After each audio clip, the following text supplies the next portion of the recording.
Okay sir, please हमारे साथ आइए, जो कि हमारे मोस्ट रिस्पेक्टेड आज के गेस्ट हैं मिस्टर अजीज़ुल्लाह खान।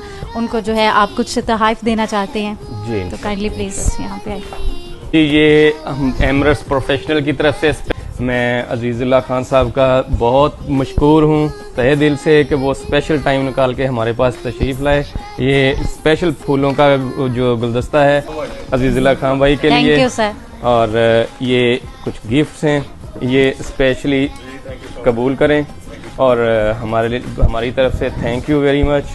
और ये सारा जो अरेंजमेंट है ये स्पेशली हमने प्लान किया था, वैसे तो हम हर साल ही करते हैं, तो इस बार स्पेशली किया था क्योंकि हम बड़े वो जज्बे के साथ कहा था कि डबल तरीके से सेलिब्रेट करना है, पुरजोश तरीके से, और आपको भरपूर वेलकम करना है। तो उनकी हिदायत के मुताबिक हम आपको जनाब मुबारक भी देते हैं कि आपने हमारे साथ शेयर किया, और थैंक यू वेरी मच आप आए और तशरीफ लेके आए। सर बहुत शुक्रिया यहाँ पे आने के लिए, और सर बहुत शुक्रिया आपके इतने पुरजोश इस्तकबाल के लिए। Thank you so much all of you.